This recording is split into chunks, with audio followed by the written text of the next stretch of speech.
पहली पीढ़ी गोली खाएगी, दूसरी पीढ़ी जेल जाएगी और तीसरी पीढ़ी राज करेगी। ऐसी क्रांतिकारी बोल झारखंड के एक क्रांतिकारी की है, जिनका नाम सुनकर सुदखोर भाग जाया करते थे। हम बात कर रहे हैं झारखंड आंदोलनकारी शहीद शक्तिनाथ महतो की। शक्तिनाथ महतो का जन्म 2 अगस्त 1948 को तेतुलमारी में हुआ। पिता का नाम गणेश महतो और माता का नाम सधुआ देवी था। घर का बड़ा बेटे थे। जोगता उच्च विद्यालय से पढ़ाई की और पढ़ाई के बाद का समय खेत खलियान में बिताता था। हाई स्कूल की पढ़ाई के बाद उन्होंने ITI धनबाद में नामांकन कराया और फीडर ट्रेड लिया। ITI से ही शक्तिनाथ महतो का रास्ता अलग हो गया। संस्थान के कुछ बाहुबली छात्रों के अन्याय के खिलाफ बिगुल फूंका था। ITI पास करने के बाद कुमार डुबी में प्रशिक्षण लिया। फिर मुनिडीहा प्रोजेक्ट में फीटर के पद पर नौकरी मिल गया। अलग राज नहीं मिलने और समाज में फैली बुराइयों से वे बहुत दुखी थे। मन में विद्रोह ही पनप रहे थे। सामाजिक कुरीतियों के खिलाफ लड़ाई लड़ते रहे। इसके बाद काम बढ़ता गया। समाज में बाल विवाह, दहेज प्रथा, शराब के नशे के विरोध में उन्होंने मुहिम छेड़ी। उन्होंने गांव-गांव जाकर कमेटी का गठन किया और युवाओं को जोड़ा। समाज के लोगों को शिक्षित करने के लिए रात्रि पाठशाला खोला।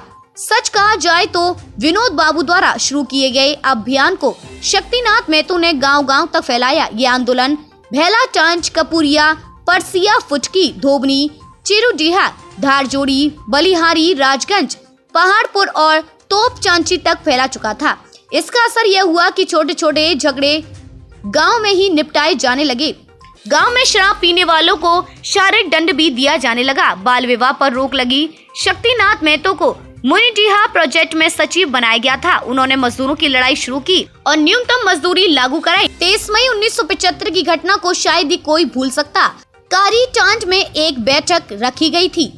इस बैठक में रात हो गई थी। इस दौरान शक्तिनाथ महतो की हत्या की योजना उनके दुश्मनों ने कर ली थी, लेकिन सौभाग्य से शक्तिनाथ महतो उस रात गांव में ही रुक गए थे। इसके बाद तीनों साथी बिरजू महतो, हरिपद महतो और बीरबल महतो को दुश्मनों ने हत्या कर दी। 2 फरवरी 1975 को एक घटना घटी जिसने साबित कर दिया कि शक्तिनाथ महतो कितने बहादुर थे। तेतुलमारी में सभा की तैयारी चल रही थी। जोगता, कोलियोरी और मोनीडीहा कोलियोरी के मजदूरों की भीड़ थी।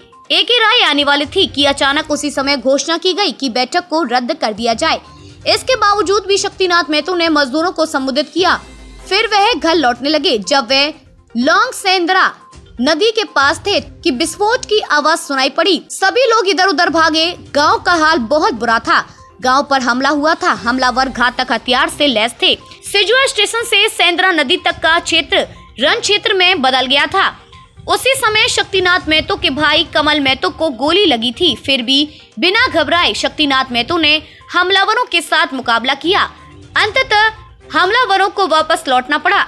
28 नवंबर 1977 को पूरा कोयलांचल काला दिन के रूप में याद करते हैं। 10:10 को बम और गोली मारकर हत्या कर दी। दुखद खबर सुनते ही पूरे कोयलांचल वासी की आंख गमगीन कर अंतिम विदाई लिए। हर साल 28 नवंबर को सिजुआ में शहीद स्थल पर मेला लगता है, जिसमें पूरे कोयलांचल से लोग आते हैं और पुष्पांजलि देकर याद करते हैं।